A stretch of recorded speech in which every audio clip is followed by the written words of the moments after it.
behalf of the Content Advisory Board and the organizers, I want to welcome you to the conference. And we've got 3 great tracks the next 2 days that are going on. One of the best things as a conference organizer is being able to see all of the reactions on Twitter and emails coming back and forth, and everybody talking about how difficult it is to decide which talks you're going to go to.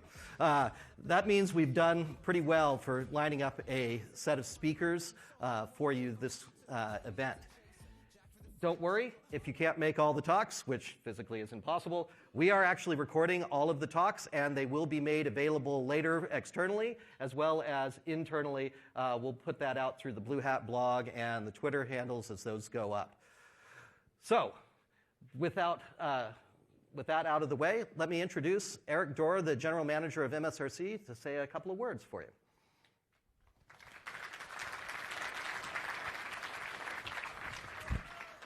Let's see if my mic works. All right, it does. Hey, I'm Eric. I just wanted to take a minute and welcome everybody here and kind of reflect on one point, which is that if anything, over the last couple of years with the crazy events we've all been through, as cyber gets more and more insane and adversaries get smarter and smarter and sometimes less careful about what they're doing, to me it's really highlighted that the need for collaboration, we just need to take it up a notch.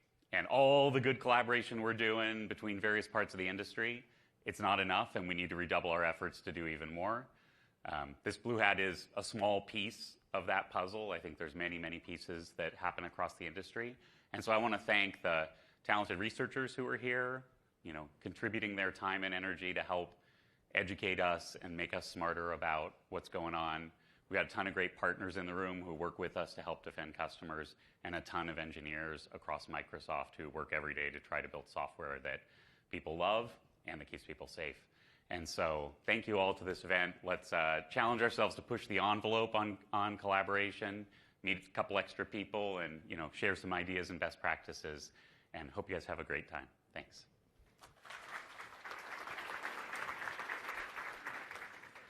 Like Eric said, community is one of the biggest things that we get out of BlueHat. This is one of my favorite events every year because of the people that we bring together for this. So we've included more opportunities. Afternoon, this evening, at 5 o'clock, there's a mixer inside of Baker with drinks. Take the opportunity to meet some new people here and get some fresh ideas.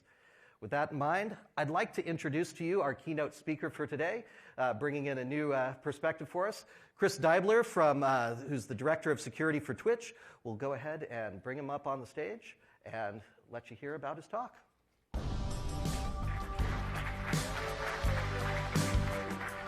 Thank you. Hello, good morning. I should probably have the clicker. There's a lot of slides.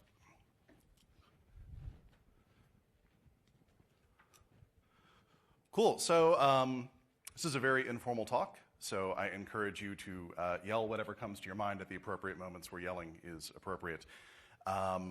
If you're encouraged to heckle, sorry? Yes, thank you, Kirk. Kirk is an engineer on my cert, and this was a mistake. So, moving on, the title of this talk is This Is Not Fine, Surviving Cynicism and Building Happy Security Teams, which is one of the only things that I think I actually have any genuine talent at in this world, and so I'd like to share that with you.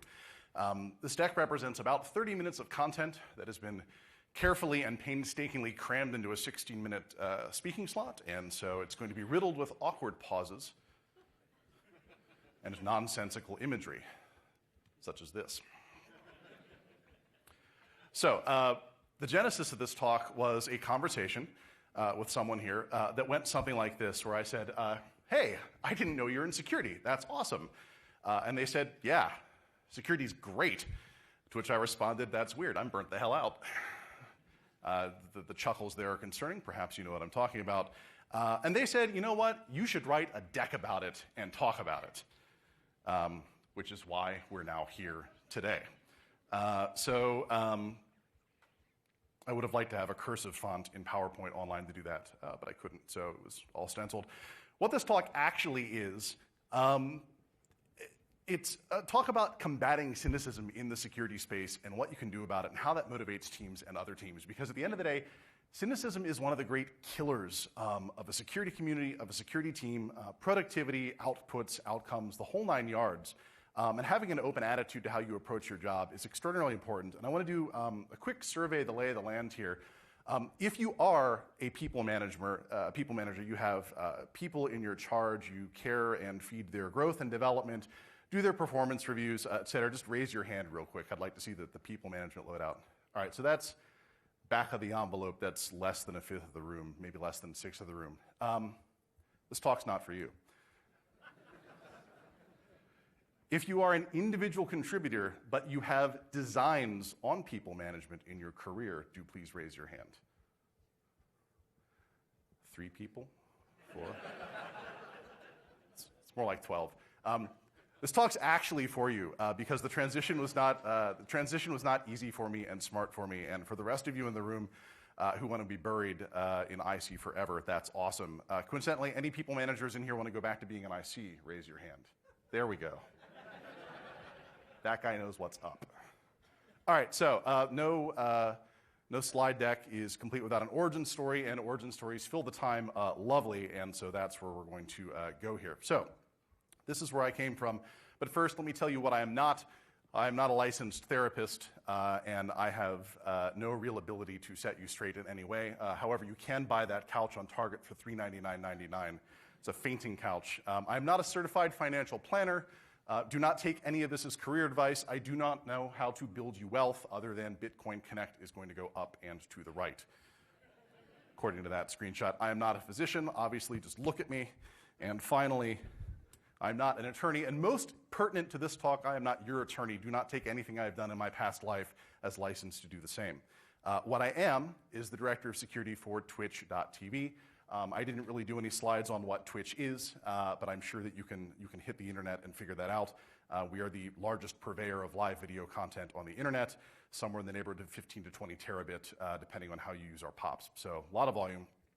I run, amongst other things, the engineering and architecture team. I'm responsible for the recognition, categorization, and ablation of long-term security debt. Twitch, being a startup that was acquired, has a lot of long-term security debt, and that is one of my problems to deal with through my ArchEng team. I have an application security team, which is something that many of you here probably map very closely to, which is how do we make sure that our product is the most secure product it can be when it walks out the front door, sometimes planfully and sometimes through random CI/CD. This is a thing that plagues many people. I have a secure development team, which is in charge of making sure that the right internal product-facing features are available for engineers to create secure products. For instance, I own, through my SecDev team, our secrets management system, our service-to-service authentication system, and a number of other bits and pieces that are appropriate for internal teams to use. And finally, I have the security incident response team for Twitch, and in a bid for hubris, I have also invited the CERT along today. CERT, please go ahead and wave. Thank you. Hi, guys. I hope the site's doing okay. How's Carl? Is he okay? Any Sev2s? Great. So, CERT's here. That is what I do. So previously to this, I was director of security at Box. Anyone here from Box previously, current? No? Box is a really cool gig to be in charge of anything at, because Box is a threat aggregator, which is a polite way of saying that if you want to get inside General Electric and look at their files and their MilGov stuff, you have 2 opportunities available to you. You can compromise General Electric, or you can go compromise Box, which contains much of the same content. So Box is, of course, the aggregation of all of its customer threat actors and threat models, and therefore has a very interesting problem on its hands. Prior to that, I was principal security architect at Zynga. The poker studio was my primary charge. Zynga was really cool. Any ex-Zyngites here, current or former? Not seeing hands here. Zynga was a user aggregator, and though many people would argue that Zynga was a game company, I argue that it was not. Zynga was a scaling company. Zynga allowed a small game studio to go from concept to prototype to a launch candidate, and then in 1 week's calendar time be at 90 million MAU. Just absolutely astounding, with no infrastructure pre-built to support that. Zynga knew how to scale greater than almost anyone other than people in the cloud business, such as the people here at Microsoft Cloud, AWS, obviously, maybe those Google guys, I don't know. Prior to that, I was principal security engineer at PayPal, where I lived through the Operation Payback campaign, which is when Anonymous decided that did not like PayPal's funding rules against various groups online and tried to bring the site down. Fortunately, at that time, Anonymous did not know about SSL, and that went largely problem-free. Before that, I was doing literally every role at a security startup and failing horribly at it because I had literally no qualifications to do anything. And if you look at these 4 bullet points here, only one of them is actually interesting, and the one that we're going to talk about, which is the doing literally everything for startup here. Everything else you can read in any book anywhere. So in the year of our Lord 2000, which is when I got started on my security path, this was a real conversation with a real recruiter. Dave Keener doesn't know that he's in this deck. This is Dave's LinkedIn photo. I'd like to thank him for making that public. Dave was the founder and later CISO of this company named Vigilant Minds, later purchased by Solutionary, later purchased by NTT, and so it goes. After posting my resume, do I mention this in my notes? I don't. After posting my resume on Monster.com, which is very much like LinkedIn minus Facebook, I got a phone call. I didn't know that one was going to land. Dave asked, hey, would you like a security job? To which I said, obviously, yes, that sounds like fun. And Dave said, do you know Nmap? To which I said, no. And then Dave said, oh, well, okay, well, do you know Nessus? To which I also said, no. And then Dave said, this has been a fun conversation. Have you ever had a job interview that both you and the interviewer were totally on the same wavelength without any conversation whatsoever, that you had completely bombed the interview and it was going to be okay and you could both walk away and go your separate ways with no further conversation? That was this interview. But then Dave said something really weird. He said, by the way, this is my IP address, which I didn't really understand as a challenge at the time. And in hindsight, had that not actually been a challenge and just some really weird, awkward social construct, it's like, no, it's a pleasure to meet you. 12.24. So the next day at work, I destroyed our domain. I was working as an IT tech at a large regional electric contractor, as one does. And the first thing I did that morning was I took our backup domain controller, Windows NT4, offline. And I installed the lethal cyber weapons platform of the age on it, Red Hat Linux 5.2. And then I decided maybe I should go look up that Nmap thing that Dave was talking about. And I think I should point out at this point that all of this occurred over dial-up. That is a real live Courier 56K modem that you can purchase from Dell.com right now for $269.99. You can they stack really nicely, and you can have one go to each branch office. Point being, this all happened over Microsoft Routing RAS, which is also a lethal cyber weapons platform. So after nmapping Dave's server, I discovered a whole bunch of exposed RPC. And back in those days, you could search Lycos or Alta Vista and find Security Focus. Does anyone remember Security Focus? Does anyone actually use that guy back there knows what's up? And it turns out you can go to Security Focus and you can find all sorts of snippets of code that do questionable things if you were not C fluent, which at that point in my life I was not. But it turns out all of these things compiled. Does anyone want to guess what I ran? My age cohort, this is going to be late 2000, works on any Linux, RPC stat D. Anyone know the CVE offhand? That's too bad. It was CVE 2000-666. Everyone remembers their first. And again, I'd like to point out, do not try this at home. So I rooted Dave's server, and I did horrible things to it. Reasonably certain I RM'd Etsy, and that was the end of that. Then it worked for no one. So 1 month later, I was a security professional, and here we are now. So that's not where it ended. I did have a nice, fun life of crime after that, doing security consulting, mostly red team work before I got on a blue team.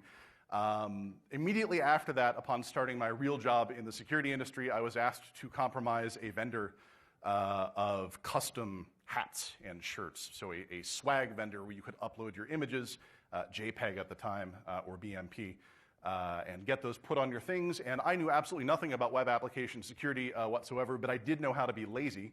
And so I found the path of least resistance, and I called their DNS operator and asked them to change the A record for their website to my laptop under my desk, which I considered a fairly effective compromise of their website. And fortunately, they agreed.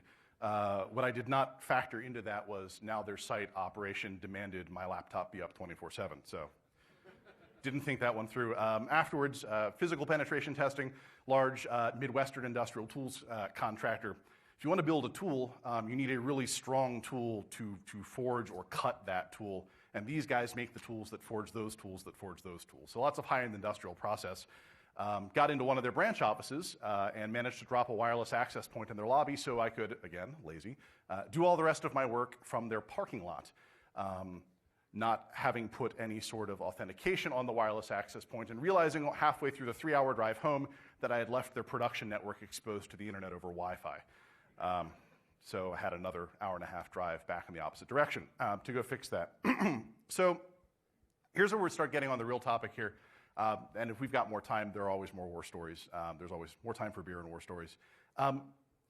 This sort of background in how you get into this career, in my opinion, is a strong generator of cynicism. It subtly laid the background, which is what my slide says here. Here's a quote. It cannot possibly be this easy. All I had to do to show up. And if you remember a lot about red teaming in 2000, I mean, yeah, all you did have to do was show up. You could not stumble over a Class C without running into 15, 16 things that were extraordinary. And if you're still on red team, you actually may still be living this bias. The world may still be extraordinarily easy for you, and you do not realize the position of privilege that puts you in from a security thought perspective. Another quote here is, companies aren't even trying. Again, scan through a class, you find 15 interesting things. It's not that the companies weren't trying, it's that no one knew what the hell they were doing in 2000. You could argue that we don't know what we're doing right now.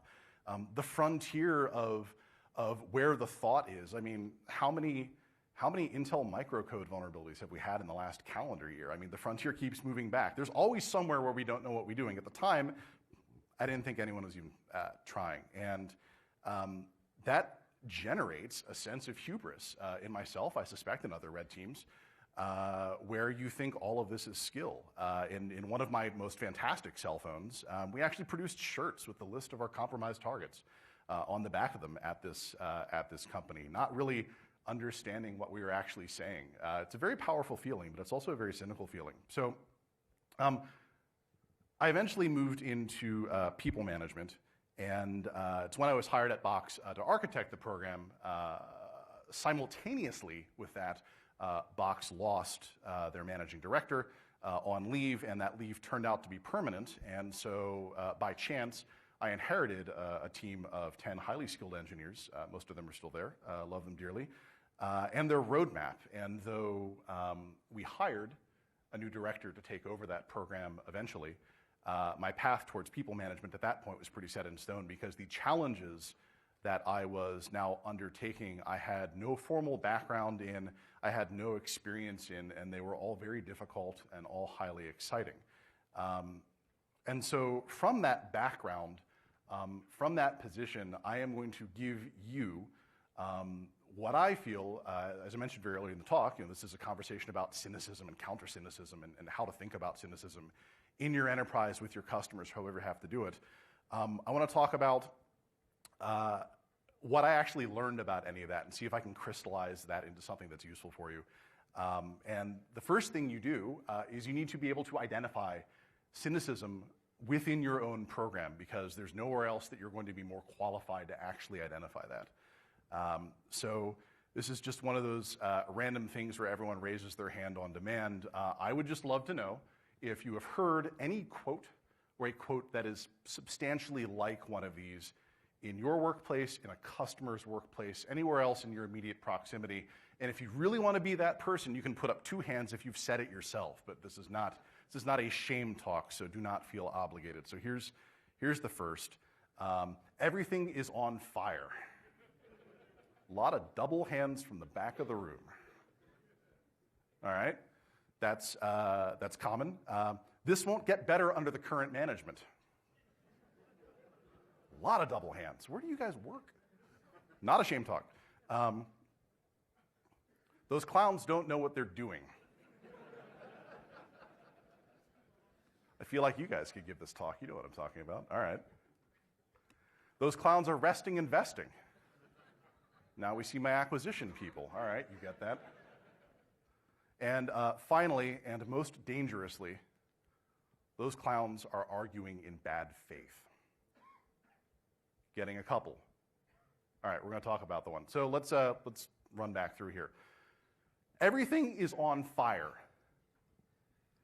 Is it, though? Is it actually on fire? Because there are things that you are supposed to be doing when something is on fire. Flaming people don't stand still and gripe about things being on fire. Things that are on fire, they run up, they call 911. They rush to the sprinkler or to the fire extinguisher, and they run into the server room and hope the halon doesn't go off. And is that still a thing, halon? Probably not. This points very strongly to the challenges of matching escalation pace. And what I mean by that, this is an actual conversation that I've had with my L10 that I report to very recently. Sorry, that's a very Amazonian term. Senior VP, exec VP, probably most important equivalent. To which I said, Ethan, I cannot get people to move on this Sev2. It's been open for X. X is embarrassing, so I'm not going to tell you the number. And Ethan said, you know, that's funny. If you were treating this as a Sev2, why haven't you been in my inbox every day? You know, that's actually a really fair point. It's easy to say that something is on fire. It is much harder to act like something is on fire. And so I consider everything is on fire to be a cynical entry into a lot of things. Does your organization have a standard for fire? Because this conversation becomes much easier if you can define fire outside of combustion and combustion products. In Amazon-affiliated companies, we have a very clear definition of what is on fire via internal severity. And the odds are that if you're responding to a Sev1 that lives in your org, yes, that's actually true. Your world probably is on fire. Large-scale event is another way to quantify that. This is a Xbox Live is offline sort of a thing. Yeah, okay, you're allowed to say everything's on fire when that happens. When things are on fire in my organization, my CERT over there has a wall full of Waluigi hats in this case, that they're supposed to put on for Sev1 and large-scale events. So far, they have not done so, and I'm hoping that this is a talisman against that in the future. So let's go hit this won't get better under current management. And this is the single biggest thing that I had to realign my brain on when I tried to go counter cynicism in management, which is, Cupcake, you are the management. Everything that's going wrong, you have a certain level of responsibility for solving, and that goes up as you climb the management chain in most large companies. In Twitch, which again, as an Amazon sub, we have taken some of their cultural bits and pieces internally. There's this fulcrum at L7, which coincidentally is also the level that I operate at. And it's been described to me many times, and the way it's been described to me is, at 6, you are focused on the execution of your team. And how your team contributes to the business objectives of your org, to the company. At 8, you are a keeper of risk for the organization. Your first thought should be of the company and how things move, the key indicators for the company itself. And at 7, you are the fulcrum between those two things, and you should be learning how to balance that between your team and the needs of the organization.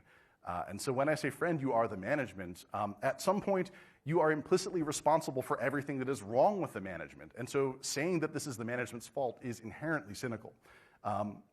In my experience, I have found that I spend half of my time executing, half of my time managing my people, who I love very much, and half of my time managing up. And at this point, you probably realize that's 150%. If you've found a role or position where management is a 100% job, do please contact me. I'd like to hear from you later. But the point is, managing upward is a skill that as a nascent manager, you are absolutely going to need, and you should not treat it like managing up sounds like, oh, God, I can't believe I have to get my boss to go do this thing. Your boss does not have the visibility on the horizon to be able to respond to all inputs, all stimuli, all threats. And a good boss, a good manager, is relying on his people or her people to be that extra set of eyes. I absolutely could not function in my role if Grant, who's here, and other Grant, who's also here, and Graham back at the shop, and Bach and Kate, if they were not bringing things to my attention, if they were not managing me up, I could not be effective at my job. And by the same token, I make sure that my EVPs are spending their extraordinarily limited cycles looking at the right problems, responding to the right threats, which is basically what I just said one bullet ago. So we're one bullet ahead. I don't know if we can recover this. So moving on, here's another favorite. Those clowns don't know what they're doing. Now we're getting into team dynamics, cynicism within team dynamics. You can read this comment a couple of different ways. If it's true that those clowns don't know what they're doing, that onus is on you. Ignorance is rarely intentional. Ignorance is always curable. And I firmly believe that as the communicator, the onus of the success of the communication is on you, not on the recipient. And so if those clowns don't know what they're doing, you are equally culpable in that problem. And you should not be thinking about this as, these guys don't know what they're doing, there's nothing I can do here, I'm going to go move on and find a better partner team or someone else that I can work with. There's also the comment here, which is, if these guys are so ignorant, are you targeting your training right? Do you have the right curriculum? Are you talking to the right people? Are you saying the right words? Are you building the right decks? The answer to that question is probably no, and that's in your wheelhouse to fix. Frequently, what's going on here is you actually have a mismatch of expectations or resources or priorities or some combination of all of the above thing. And so the one value that I can instill upon you here is you escalate. Escalate, escalate, escalate. This is the one thing that will save you more than anything else when you're moving forward in your career. Is it is absolutely okay, as I found out through repeated failure, to ask someone smarter or more experienced than you to help you solve a problem. And that is the single most valuable thing I get out of my executive management is, Ethan, I do not know what to do here. Help me fix this. So you'll note that we've moved to a second set of slides that have clowns as the theme. Anyone here from Zynga would know what's going on. Don't seem to have any Zynga people here, so do please ask me about the clown thing later, because I will not do it here. It's very difficult to actually ascertain how hard another team is working or not working. You don't know their workflows, you don't know their on-call schedules, although I suppose their on-call schedules you can introspect through tooling. You don't know how hard another team is working, and it is extraordinarily presumptuous to assume that a team has checked out.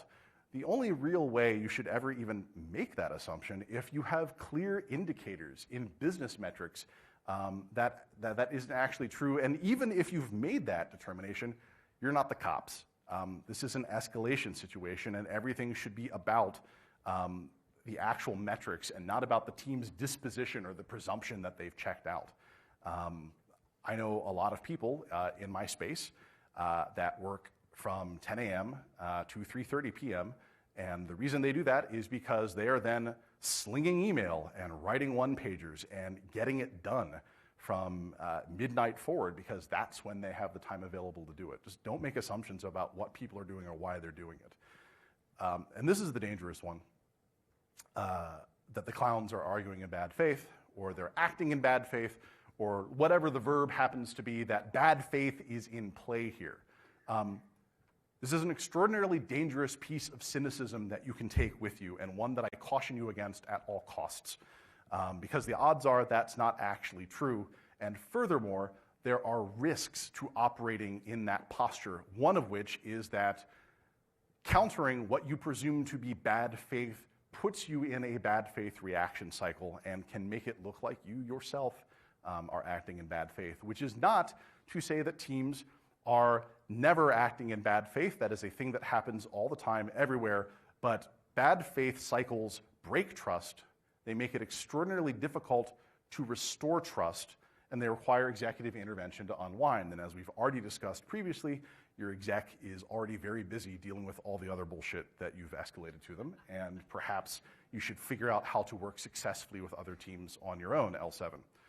So that was a lot on identifying cynicism, or at least how I have picked up keywords and phrases that I use to key me in that cynicism is in play here. Let's talk about what you can do to counter that, or at least what myself, my team, through successive iterations have come to as counter to cynicism. And the first is strong tenets, which we're going to go into in a little bit more detail. The second is the notional difference between sticks and carrots. There was a prior version of this talk that was all about sticks and carrots, and I decided that it would have been very thematically appropriate for the theme here, but we decided not to go that direction. And then, of course, a quick note to take as much PTO that you can possibly take in any and all environments you ever work in. So let's go through tenets a little bit. First bullet actually says it as cleanly as possible, which is your team needs tenets. And if your team does not have tenets, you should go out there and you should make them, or you should ask for assistance to make them, or you should talk to someone who has tenets and say, by what process did you arrive at what you arrived at? Team tenets serve as a backstop to literally everything you do. It's an expression of sometimes what, but more frequently how and why your team does what it does. In action, your tenets should resolve conflicts for you with minimal effort. They shouldn't generate conflict. Consequently, in generation, your tenets should be controversial. They should make you question long-held assumptions about how your program operates, your role in the program, your program's role in the greater organization. They should be crafted with the input of people you consider peers, people you consider rivals, people you consider customers. They should be workshopped from every direction. You should be able to recite your tenets. I can't, but I have a slide with them, so that counts. But more importantly, you should be able to defend your tenets, because if you went through the arduous process to come up with the correct tenets for your organization and its role in the company, they're very easily defendable. So with that said, let's talk a little bit through Twitch Security's tenets. These are the overriding, binding bylaws by which my team operates, and it is our fallback and last readout when we are in conflict. And the first tenet arguably is the most important tenet, and I'm going to talk about it in more detail, but I do want to say, just taking the side here, as I mentioned, Twitch is an AWS subsidiary. We're basically the only AWS subsidiary with our own security program, which is an extraordinarily rare thing. And when we were first standing up this program, I was asked to put together a thesis of what I was going to do for this program, and so I produced a 30-page document with appendices and great detail about what was security and what security meant to the company and what my AppSec team was going to do and what my CERT was going to do and how quickly they were going to respond to things and when they were going to smile and when they were going to frown. It was a very detailed document. I was extremely proud of it.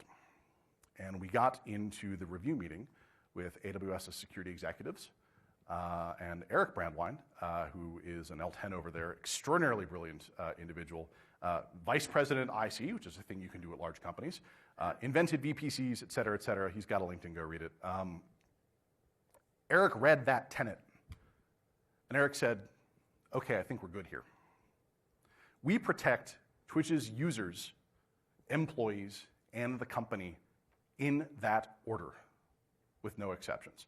That is an extraordinarily powerful statement and influences vast quantities of the things that you do. It indicates how hard you push to make a customer notification when things have gone to hell. It indicates how hard you push when a product release is going to endanger your customers. I have gained lifetimes of efficiency by being able to go back to that tenant and say, I understand your position, however, our tenets dictate that we must act as such, and you're going to have to escalate if you want me to budge on this one. Tenet 1 built my program. Tenet 1 sustains my program, and with any luck, Tenet 1's going to make me rich. We'll see. Remember that cynicism thing? Tenet 2 is bending Twitch's culture towards secure practices and patterns. Thank you, the scrolling is perfect. Tenet 2 addresses the what have you done for me lately sort of activity. Twitch has a long haul.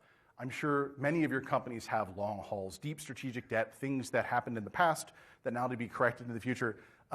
Tenet 2 sets the stage that this is a journey, and we are not going to make spot fixes. And year over year, quarter over quarter, we are going to make successive improvements to our program, and you are along for the ride. And we are going to come to you as partners for assistance in this ride. And so I think it's fantastic that you implemented service-to-service authentication last quarter for us, but we are not done with you. Tenet 3, also a HAL tenet, controls fail, plan for failure. And I had a great illustration for this that's in a deck that I can't share with you in this context, but I can tell you about it, which is we had a guy break into our office at 4 a.m., and we've got him on all sorts of cameras, and he went into the front lobby of our building, and the guard waved him through because he was wearing a suit. Now, it was a cheap suit, and the tie was terrible, but that's not what the guards are interested in at the front door. So they let him to the elevator banks, and he rode the elevator up to 8?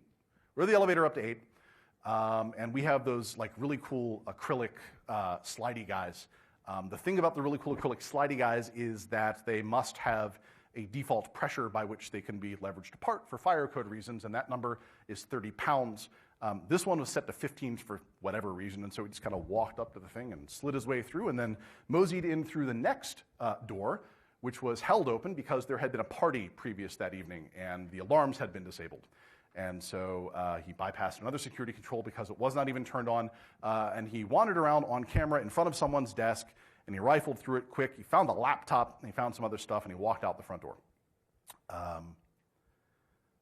So the thing that saved our bacon is we have ubiquitous laptop encryption, full disk, everywhere, all the time. Enforce it. One final backstop control solved this problem. Now, we could have, to use this metaphor, we could have installed man traps at all of our entrances. We could have military-grade access control to our facilities. We could have one single extraordinarily high efficacy control that can fail. Or we can layer kind of shitty controls, and we can play the multiplicative numbers, and somewhere in that kill chain, something is going to trip, and we're going to get our outcome. Now, in this particular case, it was the last possible control that could have tripped. Actually, I guess that's not true. He could have also not known how to use a computer when he opened it, and I guess that would have worked out in our favor. But point being, this is a philosophical underpinning of how we do what we do. We are going to layer multiplicative, low-friction controls to make your life easier, but to keep us secure, and we're not going to implement the big ones, so stop asking. Finally, sunshine is the best disinfectant, and this is an extraordinarily powerful tenet. You probably, many of you, believe this already, but have you actually laid it down on paper? Have you actually have the fight that builds this tenet? Have you actually said, legal, we are going to share the details of this security incident with the entire engineering organization of this company because they need to know, and our tenet is transparency. If you've had that fight and put the results of that fight on paper, you now have an extraordinarily powerful educational tool for your organization. You can leverage the power of crises, the power of incidents, the power of things going wrong, and use that as an educational tool, which is extraordinarily powerful.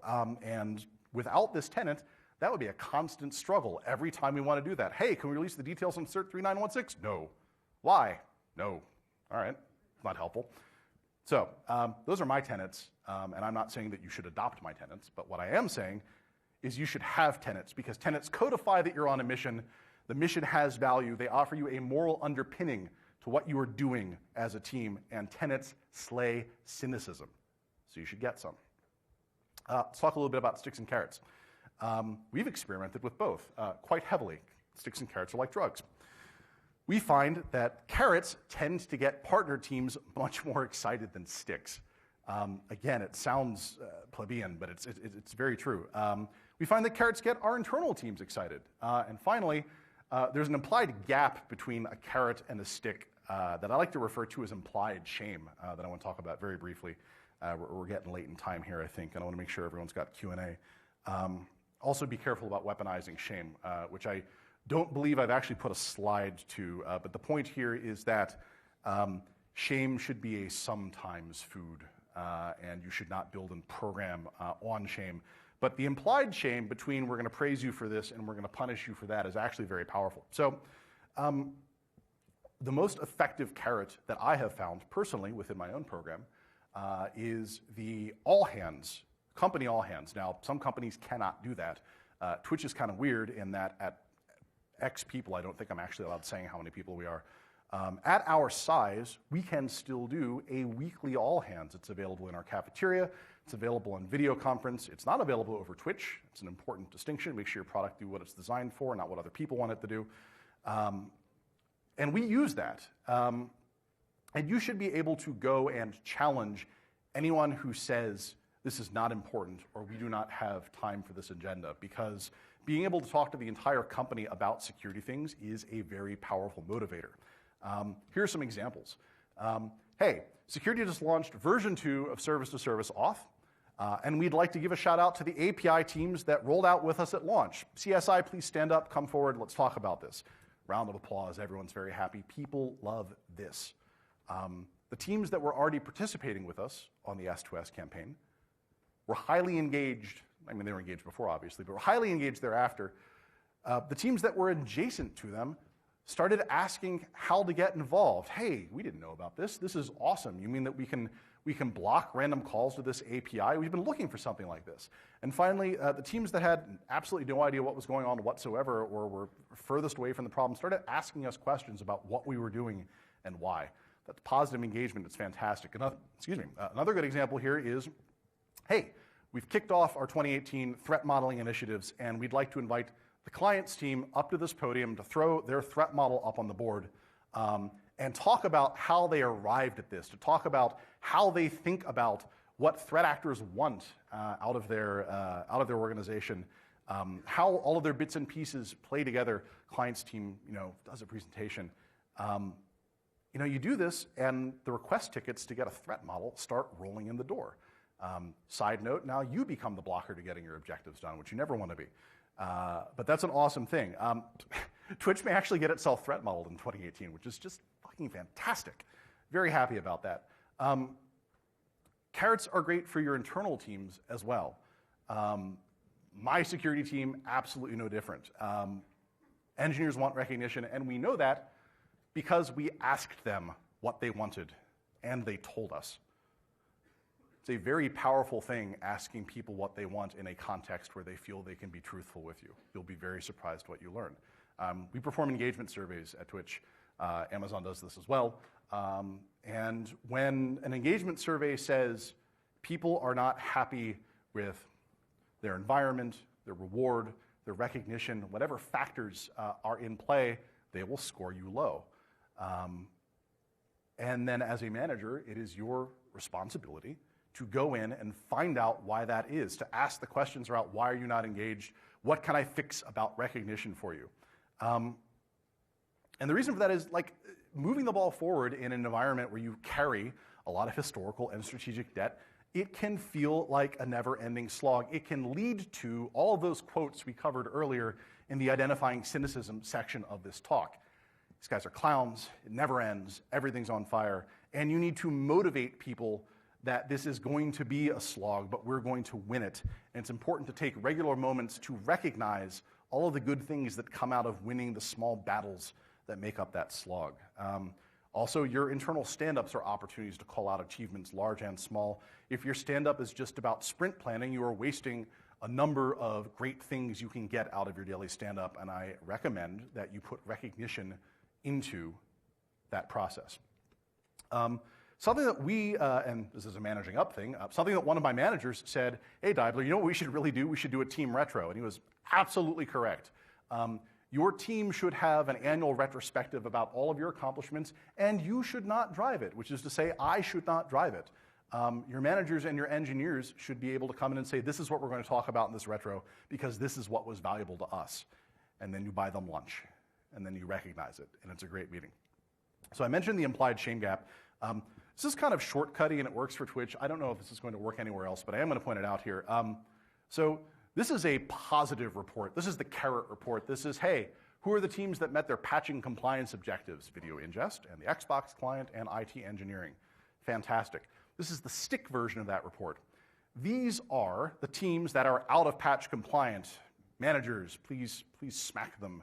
VPs, please withhold promotions from them. I'm not implying you should do any of these things, but these are sticks. Does not work as well.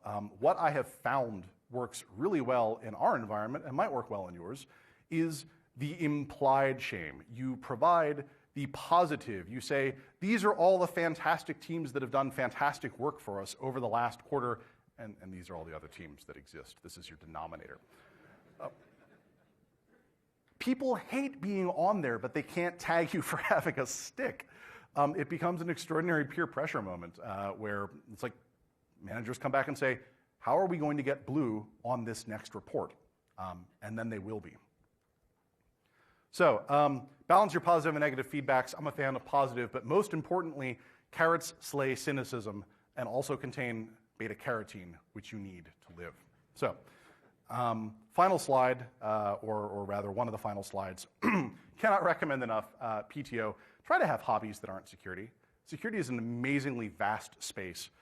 And there are so many disciplines at it that you can have a profession in security and a hobby security and a speaking job in security, and you can have a Twitch channel or a Mixer channel about security. I don't know if they'll let you do that. Do something else. Personally, I grow peppers. I grow jalapenos. They're now all dead. They got thrips, and we did a very small harvest of what we could get out of them. It was all very tragic. Fiance and I are very upset, but that is not security. I fly drones now, which it turns out is much more possible in the Redmond area than it is anywhere close to where I live, and I probably should have brought my Mavic with me, but I did not. But that's some photos from Fort Funston. My fiance and I travel, and being an architect, we take lots of photos of really, really crazy architecture. This is right by the World Trade Center Memorial. I don't even know how to describe this space other than the first time I walked into it, I said, this must be a panorama. And I pulled out the phone and started wandering around like this. This is what you do in pano mode. And finally, as you might expect working at Twitch, though it's not a requirement that helps an awful lot, I play an awful lot of video games. Because I suck at Rocket League, Kirk. Why are you bronze in Overwatch? God. I do love Rocket League, though. And if you swing back to the very beginning of this deck, my Twitch channel is on the front, and every Wednesday night, a small group of us play video games like no one's watching, because no one is. So if this isn't enough motivation to do what you do, here are a couple other quick tips on what keeps me going through the day. And the first of which is you need to find a product you care about. I'm going to be honest with you. I did not care about internet payments. And though I notionally cared about Zynga, I really didn't care about scaling. And I did not care about enterprise sync and share and being the threat aggregator of literally every threat actor on the planet Earth. What I can tell you is I care very deeply about video games, and I care very deeply about the people who play video games, and I care very deeply about making sure that we do not give up the farm on them, because that is just embarrassing. So having a product you care about, extremely valuable. Having people you care about, extremely valuable. I've worked with some of the finest people I have ever met. I've had the privilege of wandering around with mostly the same pod for the last 8 years. That's something that happens very commonly in security. And people will float out, and people will float back in, and we'll all go to different places. But caring about your coworkers as humans, though absolutely not required in security, I highly recommend it. You try it sometime. And thirdly, find a mentor you can trust. Get someone who can call your bullshit. That's one of the most valuable things that I ever got. And like we walked through the earlier part of this deck, I have been wandering through this career for 20 years. Getting someone who can say, it's okay that you don't know what you're doing, but here's 3 places you went wrong, and here's how I'd suggest 3 ways you fix that, because you're going to take another run at it, and you're going to do better next time. Incredibly valuable. And if you don't have that person, you should find that person. If you don't know how to find that person, you should ask for someone who has that person and get them to help you. If you work for a large organization, you probably have a mentor-mentee program. I'm not saying that's the way you get that job done, but you have resources available to you, and if you don't, you ask. If you don't have any of these things at your current job, there are places you can get them. This is absolutely not a recruiting deck, but you are not bound to where you live, and if there are things you want out of your career, it is incumbent upon you to go find them. So, this is more or less where I landed. That is a giraffe smoking a cigarette. I was running out of giraffe photos that were royalty-free and had transparency in the background, and so this is kind of the bottom of the barrel. But that's important because this is basically the last slide in the deck. I came into the premise of this talk burnt out. Building this talk reminded me of everything that I care about in this industry and everything I care about as a professional in this industry. And most importantly, it reminded me that I should be telling people about that on a regular basis. And so I would like to thank BlueHat for offering me the opportunity to come in here and reaffirm my faith and go back happy and refreshed. Oh, God, probably tomorrow morning. Can we do another 30 slides? Any questions? Thank you.